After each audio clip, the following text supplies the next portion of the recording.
This is A Horrible Premise, Episode 42, Ribbitdale.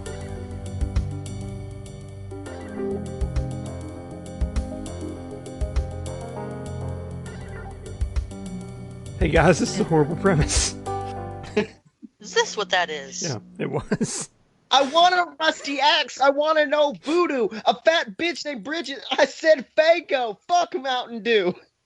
Hey, if you want to hear more of that, you can support us on Patreon, and you can hear a bunch of that. Support us on Patreon and get to enjoy ICP Lin-Manuel Miranda. But anyways, welcome to A Horrible Premise, everybody. It's kind of the same to last week, except Blake's not here. Good. All right. So wait, let me check my notes. That means Jess is here, and Scotty's here, and Lin-Manuel Miranda will never be here ever. What's up, Jim? It's Lin-Manuel here to come do your show because I'm mad as hell. Lin, please. Lin, I'm going to have to ask you to leave. Why are you asking this, Scotty? I'm sorry. You got to get out of here. I'm sorry. Bye. Great job. Anyways, this is a game show. Yeah, it's a game show. It's about television shows and not musicals or the Insane Clown Posse, although they tend to come up rather frequently. Let's see. As normal, we do 3 rounds of this fun stuff. I give a show title to the contestants and some keywords that they have to use in making a premise which they pitch, and then we laugh about, and then the show ends. That's about how we do this. And that's it. Yeah. It's a 2-minute show. Oh. Before we Yes. begin in full, I just want to make note that one of the other artists performing at the gathering is a gentleman by the name of Kung Fu Vampire. Dude, don't give away my secret name. And the thing is, Especially he's not even Lin-Manuel. because they showed a snippet of, I guess, one of his videos, and like he just looks like a dude. Like he has like maybe a weird like facial piercing, but like he has no paint or otherwise like any gimmick. He does, he's he apparently just a dude. he wears, according to Google image search, he wears some sort of a thing on his hands, like those metal like. He kind of Red-ass looks like fingers. if Tommy Dreamer wanted to be a vampire. He wears Yeah. like what, gauntlets? Yeah, kind of, but just on his fingers it appears, and he has the It's like- weird contact lenses. Hmm. His albums, He looks like it. his okay. albums are Dead He has Sexy, albums. Reanimated, Look Alive, and for some reason, Spacebar. Everybody get up, it's time to drink now. We got the whole crowd going out. Welcome to the space bar. Okay, but enough of that. Yeah. In case- Welcome to the show, Yeah. everybody. In time, apparently it is near the gathering of the Juggalos. They have an infomercial. It's hosted by Scott Mayo. He is in charge of the gatherings. Okay, anyway, let's see. Round 1. Jess, your title was Secrets and Pies. God, I gotta write things down. Secrets and pies. Okay. Your words are late, Late. blind, Blind. and ring. Ring. Jim, I don't like any of this. I'm gonna leave and never contact you again. I'm very sorry. Oh, God. It's a situation where I don't know what's the worst thing to get rid of. So I think I'm gonna keep. Did you get rid of Scotty? I killed him with my brain, yes. Blake was first, and then Scotty. So. Shit, I'm next. Did Guys, you- I tried to listen to some Kung Fu Vampire music and my internet immediately shut down. No, Kung Fu Vampire. Oh boy. That's what you get. This was not on purpose, Scotty, but your title is Tiny Frogs. Okay. Your keywords are tongue, Tongue. hike, Hike? P-I-K-E? hike with an A. Oh, hike. Okay. Yes. And triangle. The tongue hike triangle. Yeah, that's my favorite MMA move. It's a really good submission, the tongue hike triangle. Do right, no can Yeah, defend. Can I replace triangle, please? Yeah, your replacement word is lover. Oh, fuck yes. Okay. That's not the correct response, but we'll go with it. And Kung Fu Vampire. and you'll have 5 minutes to make a pitch. Yeah, I said premise and then pitch at the same time, and that starts now.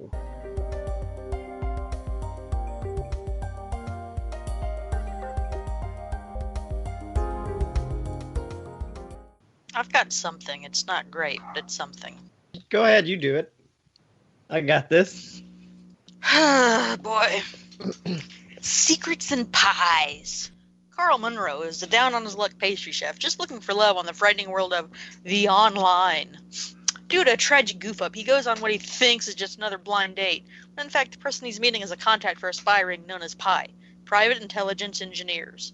The real spy, Jefferson DeCraw, was a mere 2 minutes late to the drop-off, and ends up going on Carl's date. Now, Carl is trying to maintain a relationship with his contact, Charmaine, when in fact, he's just completing more and more missions, mostly through luck and bumbling. Meanwhile, Jefferson, who does hit it off with Carl's failed date, Jennifer, realizes that Jennifer isn't the contact, and is convinced he's been double-crossed. Now Jefferson's trying to track down the man who's taken his place, and he's pretty good at it because he's a trained spy and Carl is just a guy who bakes tasty treats. But can Carl evade capture by Jefferson? Watch Secrets and Pies. Coming soon to ABC. Would that be stylized with the capital PIE in the title? Yeah, Jim, don't be an idiot. Don't be a ding-dong.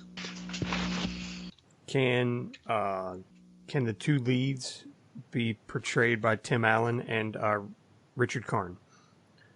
I was thinking it would be Miles Teller and Miles Teller with a mustache. I'm proud of it. Jesus. Damn it, mine is just really not a thing. All right, we ready for mine, or do we have any more questions for Jess? I mean, I have questions about what I said, but... Okay, well, tiny frogs. I'm sold. Green So lit. the Kung Fu vampire was walking down the street one day when a large collision suddenly happened on the road in front of him. A bicycle caused a large transport truck to run off the road and send its supplies into a nearby sewer. Being the upstanding gentleman, a man that everyone expects a man known as Kung Fu Vampire to be, good old KFV ran into the sewer to collect the truck's contents. Little did he know, that very truck was carrying toxic ooze that splattered across the sewer, covering all of the inhabitants like the frogs. Kung Fu Vampire attempts to pick up the frogs and clean them a la those ducks in those Dove commercials and save them. But then the ooze begins to cover his body, causing the Kung Fu Vampire to transform into tiny frogs. All aspects of Kung Fu Vampire's personality have now split into 5 different crime-fighting frogs. There's Kung Fu's partying side, now named Vincent. His nerdy side, taking the place of the 2 twin frogs, Monet and Manet. His rebellious side, now known as Warhol, and of course the leader of the Kung Fu Vampire frogs, Picasso. These tiny frogs have to use their legs, arms, and tongues to battle the forces of evil, including their arch nemesis, the Grater. Along the way, they meet up with May Weatherby, a local TV weather lady, and her lover, Casey Bones. That's K-C, not C-A-S-E-Y. Don't be fucking ridiculous. These humans help the Kung Fu Vampire frogs adjust to life in the real world. Keep in mind they are still very tiny frogs. I know you're thinking this is like Ninja Turtles, but no, the Ninja Turtles are human-sized. These are still tiny, little bitty frogs. They have to fight evil, take hikes, and enjoy their favorite food, calzones, on this. Tiny Kung Fu Vampire Frogs, tiny Kung Fu Vampire Frogs, tiny Kung Fu Vampire Frogs, heroes that are tiny. Whoop, whoop! See, I was going You're to welcome. ask... I was going to ask if Kung Fu Vampire was an actual kung fu or a vampire that knew kung fu, or just the rapper kung fu vampire? It's the rapper kung fu vampire, but he does know kung fu. He does know The kung fu. vampire part doesn't play into it. Okay. Because otherwise that'd be... He just really likes the stupid. aesthetic. Yeah.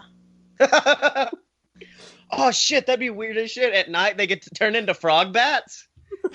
I'm kind of down with this now. Well, that plays into the phrase, if a frog had wings, he wouldn't bump his ass a hoppin'. So that's an extra power. Do do they have varied kung fu style weapons that they utilize? They are in fact still frogs, so they cannot hold things.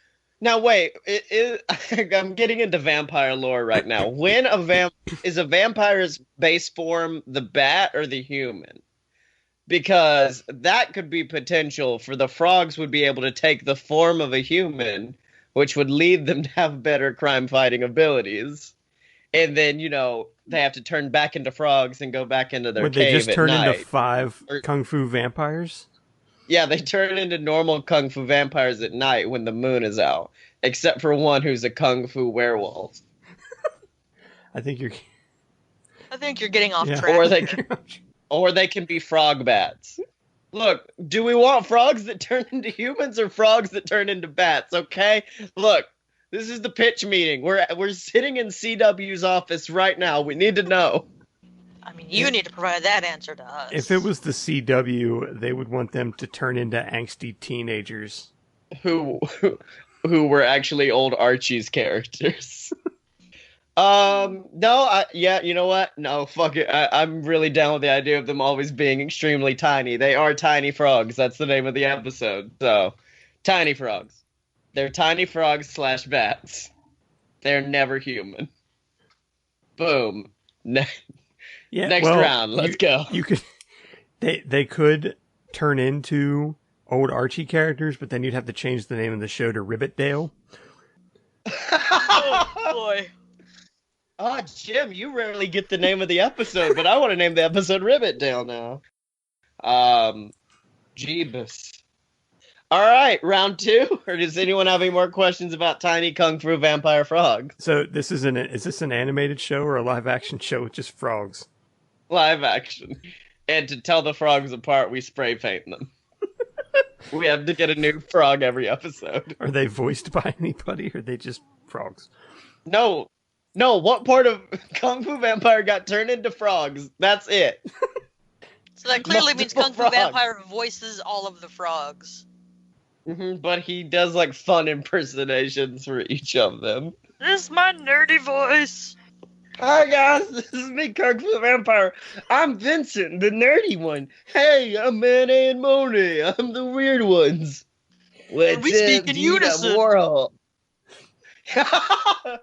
But there's like a slight delay between them, so it's really creepy. Yeah. And don't think there's any like good CGI making their mouths move.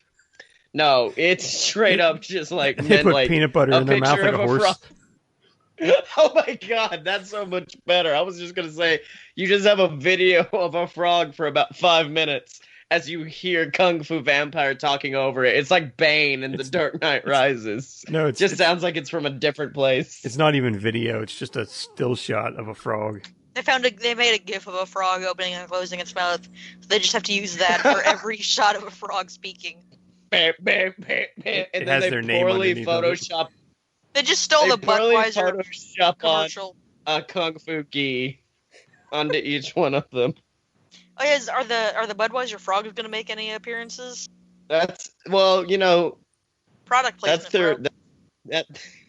I think it's a 1 episode thing, really. I think it's more of a Super Bowl commercial thing where they bring back the Budweiser frogs, and then in the middle of it, the tiny Kung Fu Vampire frogs come out and they're just like, "Bro, we need to save you!" And the Budweiser frogs are all drunk, and they're like, whatever, it doesn't matter. Like a heron's about to eat one of the Budweiser frogs. No, this is what it is. The grater's in the background. He's about to attack the Budweiser frogs. And in the background, you see like the tiny kung fu vampire frogs taking down the grater and fighting him in the background. But really, the foreground of the video is just the Budweiser frogs just kind of like chilling on their log. And you just see all this chaos happening in the background, but it's really the focus is on the Budweiser frogs. That's a damn good commercial. I'm liking this. I like to think that the grater is simply a guy with a cheese grater and that's it. And he's it's like, just a cheese. It's just a cheese grater. like No he guy doesn't involved. have. Oh shit! I was gonna say like he doesn't even have any vendetta against him. He's just like a dude. He's like, well, fuck these frogs. Like when one frog shows up in your house, you're like, "Oh no, Froggy, I want to take you outside." When 4 show up, you start to have a vendetta. Hence the grater. I'd be cool with a bunch of frogs being my friend. But I that's think just it me. must be said that Casey Bones and May Weatherby are both juggalos. I think that's the only way they should know that these tiny frogs are actually Kung Fu Vampire. Because if we're going in the kayfabe reason that the grater is straight up like if the grater is a normal human who just doesn't like the frogs, May Weatherby and Casey Bones have to see something deeper. They have to like as they look down at him, they have to hear like Kung Fu Vampires start playing. Also, they don't ribbit; they whoop whoop really quietly. Whoop whoop whoop whoop whoop whoop. I would not. Is want to this hear the that. most anyone's ever expounded on a premise before, Jim? Because I feel like we've gone No. pretty long on tiny frogs. No, I'm pretty sure there's been longer. Gone 47 minutes on tiny frogs. Welcome to Tiny Frogs. All Okay, right. I think I can go to the second round. Oh, Yeah, I boy. think we all do. Let's do here. Jess, for the second round, your title is Bum Deals. Bum, B-U-M, Yes. deals. Okay. Your words are jump and park. Jump. Park. Two of my favorite songs Action. by. Yeah, that too. I think Park. Go on and park. I'm gonna request a second title because I'm not looking the likes of this one. Okay, your replacement title is Garden Bros. I can figure that's that. good. Okay. Scotty, your title is Fur World. Oh shit. Oh, Jim, you sassy bitch. You're just feeding me these good titles, and I'm munching them up. Okay, I go haven't on. been called a sassy bitch since nursery. Your words are dance Yes, and, yes. and draw.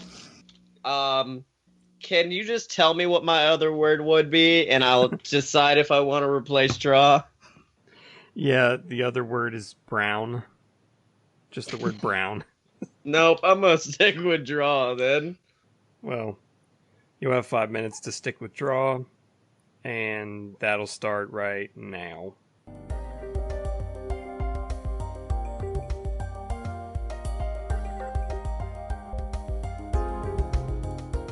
Scotty, are you writing a novel?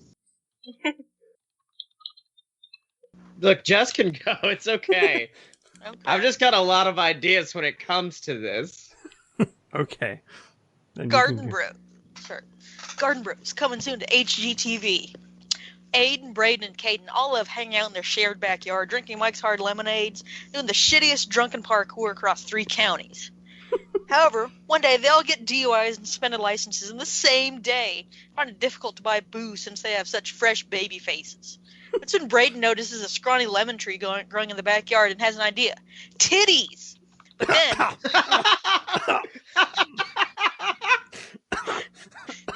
That just came out like a shotgun. but then Caden realized they could make lemonade, and he's pretty sure if you leave it in a closet or something for a few days, you can totally get rip shit on it. Now the Garden Bros experiment with new fruits and veggies every week, trying to determine what makes the best alcohol. This is a brand new show on the BS network starring Scotty Moore and Blake Tanner. We learn how to fuck shit up. Fucking smash up a carrot and a rutabaga and put it put it in the trunk of your car and drive around. Or shit, we can't drive, we got to spend. So just leave it in the trunk for a little bit and then drink it and see if that fucks you up. All right, next episode. So Braden's dead off of whatever he just made. Sad moment. So if there's any like Jadens or Cadens with a K, like come check us out because we need a third dude. We need a third bro. Run a frog through a grater and then take its blood and hide it in a woodshed for a week, and you'll see some shit. Yeah, because Bray Wyatt will show up. That's how you get Bray Wyatts. Do you want Bray Wyatts? Because that's how you get Bray Wyatts. Do you want Bray Wyatts? Because that's how it happens. If you mutilate a frog and store the frog blood and frog guts in a bucket in a woodshed, he's gonna show up. Any other questions, comments, concerns? That was not anything like what I was expecting. You did say titties, right? I did say. That's all we remember. So the titties. It was like a shotgun. Oh boy. I was just trying to figure out how that worked into vegetable alcohol. Oh, and it doesn't. He just like, bros, titties. They're like, yeah, man. Fuck yeah. If anybody would like that as a text message ringtone, please contact. Okay, well, I think, I really, you know, Jim, the beauty of this show is you can't have big ideas, because when you do, you don't have enough time to put them all down. And that's how I feel with Fur World. My new hit show for PBS. Summer Darksight is just a normal girl in a normal world, but she needs excitement in her life. One day, a new kid at school, Drake Brightwater, invites her to a secret dance after school, but demands she visits him beforehand. When Summer arrives at Brightwater's house, he smiles warmly, remarking, "I didn't think you'd come, but now that you have, I know you need to have this." He offers her a small wooden box. "This was my dead sister's. She gave it to me before she died, and then she died." He smiles. Died from giving her small wooden box away. He smiles as she opens the box to reveal a bright pink set of furry ears and a long tail. It's then that Drake invites Summer into the seemingly happy and loving world of furries. They go to the dance and meet with all of Drake's fur friends. Winter Summer Day, Cat Darkwolf, and the coolest cat, literally a cat, of them all, Coyote Woodware. Eventually, they lead Summer to the pedestal of welcoming and force her to drink of liquid within. It's then that a small white cat named Mr. Tinkles takes the stage. He is joined by his co-leader, the Mastiff. They smile warmly at the humans and begin meowing and barking out. As Summer drinks of the pedestal more, however, she begins to understand them in plain English and their sinister plot. After the events of Cats and Dogs and Cats and Dogs 2, The Revenge of Kitty Galore, the cats and dogs decide to join forces, or furces, if you will, and face the worst creature of them all, man. Summer backs away, shocked, and stops drinking of the pedestal, attempting to run out, but the furries stop her from exiting, when suddenly the elite government group named Chan 4 burst through the ceiling and attacked the furries. Much blood was shed on both sides as they saved Summer Darksight from the group, where it's revealed that she is the chosen one, meant to bring balance to this battle between fur and skin once and for all. Join us this summer on PBS for a battle of epic proportions as Summer Darksight and Chan 4 take on the cats, dogs, and furries. Oh boy, howdy. Also, Summer Darksight likes to draw. And she's in Las Vegas and she delivers. Yeah. So, any questions on this? The best thing that's ever happened? I didn't catch the person between Winter Summer Day and the cat that's a real cat named Coyote Woodware. Oh, that would be Cat Darkwolf. I'm a big fan of the fact that all of these names came from, I went to a furry name generator and you select a male or female, then you put in your name. And so if you guys are curious, Jim, you are Winter Summer Day. Jess is Cat Darkwolf and I am Coyote Woodware. And then Blake is Drake Brightwater. Can I just say, I think Coyote Menswear would be a better... No, Coyote Men's Warehouse. We Would it be played by Coyote Shivers from? You're gonna Yes. like the way meow. You're gonna like the way meow. I guarantee it. Ow! So, any questions, or is this just immediately green lit for 5 seasons? Yeah, as long as it stars Blake, I guess. Yeah, Blake is Drake Brightwater. He's a peppy. He doesn't really know. Summer Darkside is definitely on the anti-fur campaign, but Drake was raised with the furs. But Summer, there's something about Summer that's pulling Drake away. And so it's a real Romeo and Juliet situation with Drake and Summer. Don't you mean Romeo? Fuck you. But yes, I do. Oh, fur-crossed lovers. Fur-crossed lovers. The Montagues and Scrapulets. Is that a thing? I don't know. Anyways, round 3. Oh, okay. Let's. Oh, where's my notes? Oh, here's my notes. Your title for round 3 is The Fun Company. Okay. Don't be so excited. Titties! That can't be the title of the episode. I'm sorry. That's an SEO problem. Too bad it's the beginning of both me and Jessica's pitch for this. Is both going to begin with titties. Well, Jess, your word is confuse, and Scotty's word is battle, which he kind of just did, but Confused battle. Okay. that's it. And 5 minutes can start now.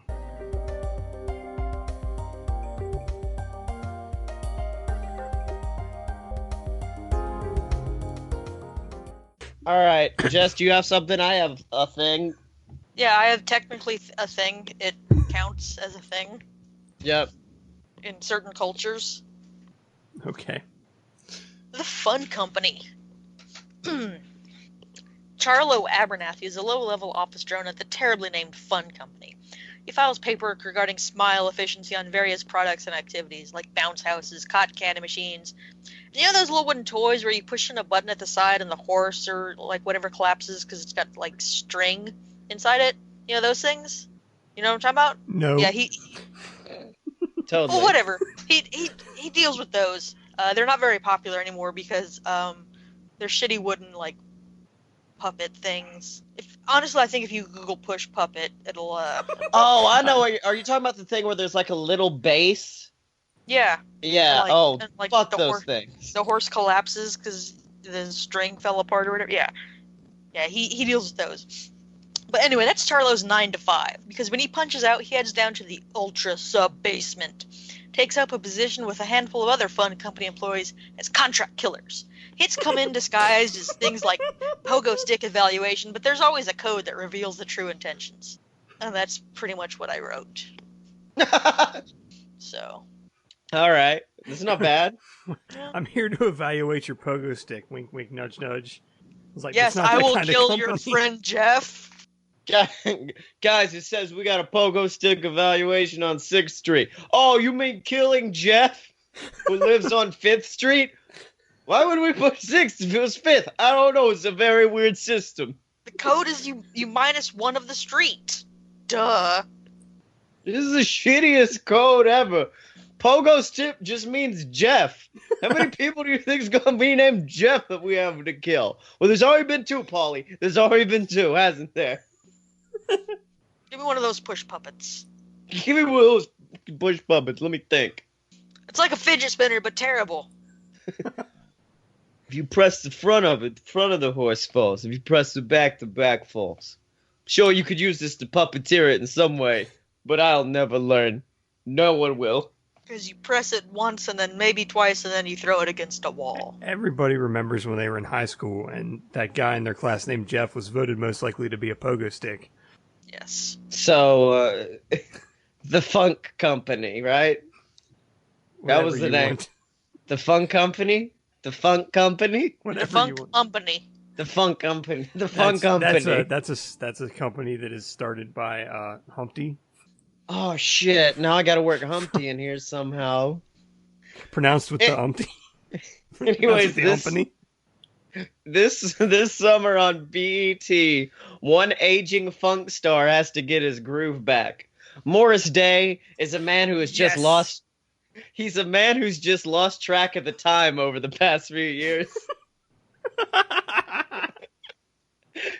That's a good dad joke right there. And now he has to find his way back on top of the groovy world of the rhythm and rhyme. He goes on a personal journey to discover himself, spending 40 days in the desert with George Clinton smoking peyote. When he returns, he knows what he must do. Start the world's first funk company. What follows is a fun office-esque show following Morris Day and his funk company as they try to resurrect the greatest funk stars, Bootsy Collins, Shaka Khan, Humpty, pronounced with the umpty, and even, in one episode, the Halloween episode, a dark ritual to resurrect the godfather himself, James Brown. But all goes to hell when instead they resurrect the spirit of the super freak himself, Rick James, who begins to haunt the very office that the funk company inhabits, running through the walls screaming for cocaine. And they must call in to fight Rick James, the spirit of funk, whose name had only been spoken once before in a famous Sly and the Family Stone song. Thank you for letting me be myself again. They bring in the spirit of funk, the myself. The myself helps fight off Rick James in an epic battle and sends him back to the dark spirit world of funk. In heaven, James Brown smiles down on the funk company as the myself returns to him. More episodes of funk actions. Funk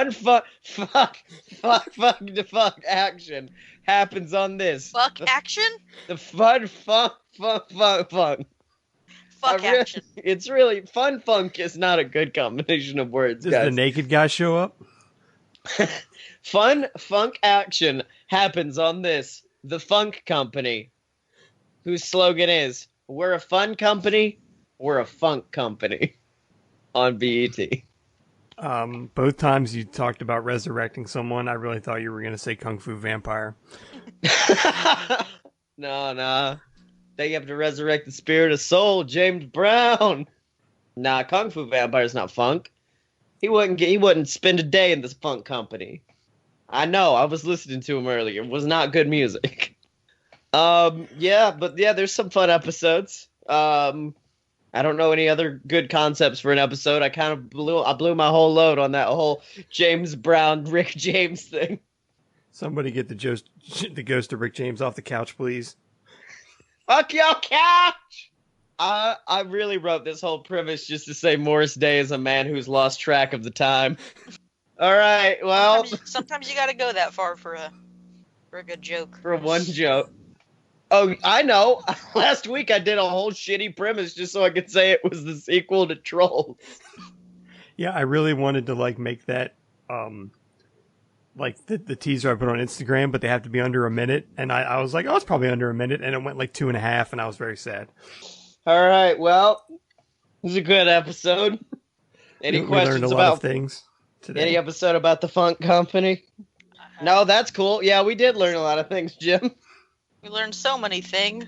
So many things. Singular. I would watch the show on BET. Yeah, the Funk Company. It's not a bad concept for a show. Be fun. Most of Although those I guys would- probably need work, so they'd probably do it. Well, no, if I did it, I would have it be comedic actors portraying them. Like, if I had to approach this as a serious pitch, the Funk Company would definitely have, Ron Funches coming in as somebody. You'd have, a bunch of different famous actors coming in playing the characters to make it funny. Good old Ron Funches. Ron Funches. Oh, yeah, and it's like the end of The Simpsons, the ends of the Treehouse of Horrors episodes where they turn all the names of the people spooky. We turn all the names of our people very funky at the end of it. Nice. Even though it would all be they would be portraying a bunch of funk musicians. Half the people would be from Reno 911. Oh, yeah, Tom straight up. Lennon and Robert The Ben Funk Garant. Company, starring Tom Lennon as Morris Day. He could probably pull it off. Mm-hmm. And F. Paul Tompkins as Bootsy Collins. Well, The end. Yeah. Yeah, that is the end of the show, I think. Yeah. I don't know where to go. Jess, thanks for coming on the show again. Thank you for having me again. If people want to yell at me online, you can do that on Twitter. I am at LakeTKO. And as always, it's a fun time being on this podcast, and more people should listen to it. But you have to listen to this to hear me say that, so it's kind of self-defeating. Yeah. Hey Jim, what does your show have in common with the two-legged cat? No, wait, with a cat with two left. What does your show have in common? Wait, shut up. What does your show have in common with a cat with two left feet? I don't know. They both have awkward paws. And I'm Scottye Mo, ladies and gentlemen. You can find me on Twitter at Scottye Mo, SCOTTYEMO. You can buy my book on Amazon. That's Quetzalcorp, QUEZALCORP. And you can find all the fantastic shows that I happen to be on at a load of purebs.com. Thank you. Since these guys didn't like the title of the Fun Company, if you would like to submit titles, you can do that on our Twitter or anywhere else you can find us. Facebook. Let's see, I gotta remember. Let's see, Twitter's Horrible Premise, or at Horrible Premise. Twitter account is at POTUS, POTUS. Yeah, just send him titles. He'll think you're trying to dox him or something. It's okay. I don't think you can dox the president. Everyone pretty much knows who that is. Like, I don't know what the word dox means. I'm Googling it right now. If you, and like I said it's just earlier, to post and publish someone's like personal private information online, and pretty sure everyone knows his address. Can we dox his tax returns? We can't dox something if it doesn't exist. Good point. And like we said at the beginning of the show, if you want to hear all the dumb stuff that I cut out of the show, you can support us on Patreon, and you can listen to all that fun stuff. Like last week, where Blake kept trying to pitch even though the show was long over. And I think that's it for the show. Where's my bell? There's my bell. As normal, when I ring the bell, the show will be over, and... Bing. Yay.